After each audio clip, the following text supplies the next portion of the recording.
beautiful people. It's been a hot minute.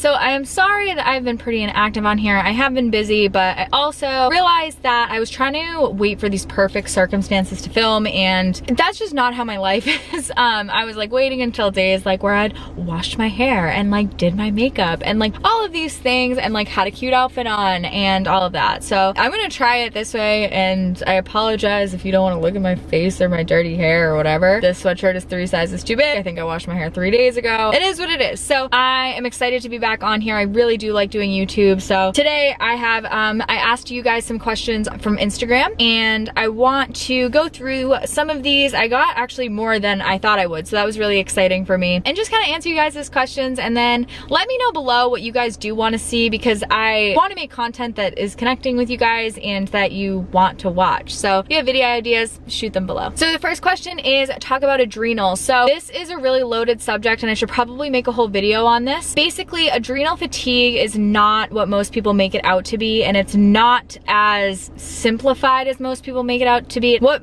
people are really talking about is your HPO axis, and a lot of that stuff goes a lot deeper than like your caffeine intake and things like that, and people tend to simplify it and kind of over-diagnose themselves with all of these issues. And people also use it to sell supplements. There's so many adrenal supplements out there which aren't necessarily, I'm not gonna say good, bad, other thing, whatever. But if you want me to make a video on this, comment below. It's a loaded subject. What do you think about intermittent fasting? So I don't think it's good, bad, really kind of whatever. I will say for women, they do not tend to handle it as well as men do. Women tend to produce stress hormones, tend to react not as well as their male counterparts. If you think about it biologically, if your body's whole goal is to be able to reproduce, and that's kind of all that it has in mind, which as females, unfortunately, that is how our body acts. If your body thinks there's no food coming, or that you're fasting and it thinks you're in a famine, it doesn't know that you're doing that voluntarily. So it's going to react in a way that is going to make it so that you go get food. So you could see this as extreme hunger. You could see this as your hormones going a little out of whack. You could see this happen a lot of different ways. If you want to skip breakfast and it makes it easier to stay in a calorie deficit, do it. It's not that big of a deal. And people that go into, oh, does like a teaspoon of sugar break my fast? It doesn't matter. Don't take it that seriously. If not eating breakfast, or you know, stopping eating at 7 p.m. helps you stay in a calorie deficit, more power to you. I love it. This question is in Spanish, so if you know what it says, comment below and I'll answer it. It says, ¿Por qué estás tan preciosa? Te mando un saludo desde Monterrey NL. Let me know, guys. Do you have a good bone broth recipe? No, I am the convenience queen. I do not really make much from scratch at all, to be honest. I like the Kettle and Fire one. It's really good. And honestly, Whole Foods, Trader Joe's, a lot of the health food stores have a decent selection at this point, and I think most of them taste relatively similar. They're really, really good though. Tons of gut health benefits. Definitely get some. I'm sorry, I don't have an amazing recipe for you. Who's your biggest fitness inspiration? Ooh, that's a really good one. I think I have a lot of inspirations for a lot of different things. Like I work for someone named Kayla Banfield. She's phenomenal. She owns The Method, and she's really a business inspiration to me.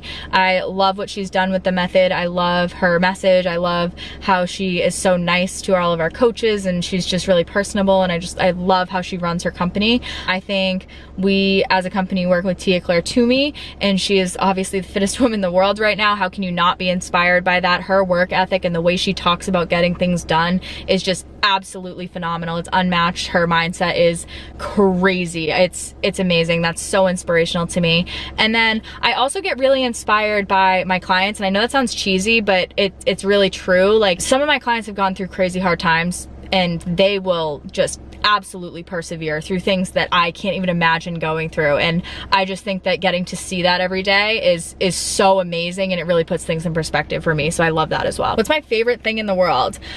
My dog, for sure, 100%. I spent a lot of extra money this weekend so that she could come to the beach and stay in the hotel and all of that, and it was so worth it. Tips for sustaining a workout and nutrition routine. Find what works for you. And I know that everyone says that, but hear me out for a second. It really does truly mean that. Like you can't go off of, oh, well, I want to, you know, do what Heather does, and so I'm going to eat exactly what she eats, because my life is different from yours. I can't go and do everything that Tia Claire Toomey does, because I am not a sponsored athlete working out 6 hours a day and, you know, winning the CrossFit Games. It's just different, right? So if you find find that meal prepping works for you, you have to stick with that. If you find that buying protein in bulk and then cooking that all and having it available works for you, perfect, do that. If you find that you're more of a convenience person and you like to buy pre-cooked food and that works for you, perfect, stick with that. If you think keto works for you, cool, stick with that. The only problem I ever have with people doing something and preaching it is preaching it that's the only way and that everyone should be doing it one way. The reason that I have a job is because not one way works for everyone, and you have to find what works for you,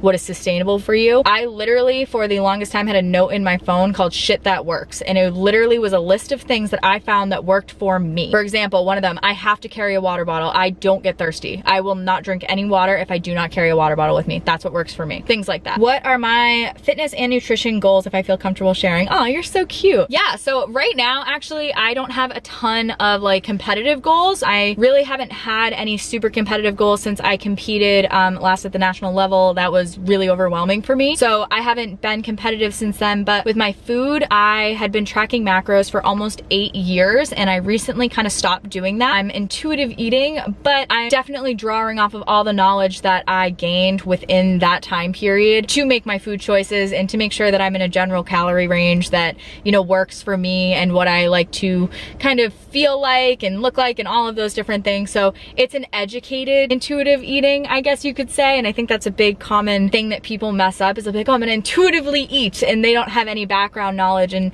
that can get sticky, right? So my big goal is to really continue feeling good about my food choices. I want my quality to increase. I got really good at macro Tetris and a little too good at it for quite a bit of time.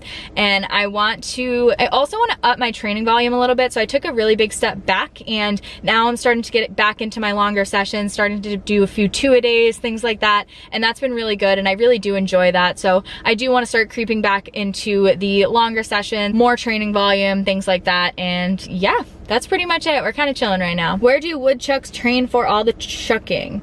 Norwalk CrossFit, of course. What's my favorite thing about Rob? Rob is my partner, for those of you that don't know. He's who I run the gym with, who I live with, and Ellie's doggy dad, and all of those good things. My favorite thing about Rob is that he is extremely logical, and I am not always. I'm more of an emotional thinker. I care a lot about like emotion and how people feel and all of these different factors, I guess you could say, and he's kind of more cut and dry, and I think he balances me out really, really well. That is most of the questions I got, so I am headed to Whole Foods right now, and then I'm gonna try to get this up within the next few days. So thank you guys. Shout out to M Fools, I believe is the username, who kind of kicked my ass in the comment section saying that I needed to get back on here, so I appreciate that, and I'll try to be a bit more consistent with uploading, guys. Have a wonderful rest of your day. I'll see you guys later. Bye.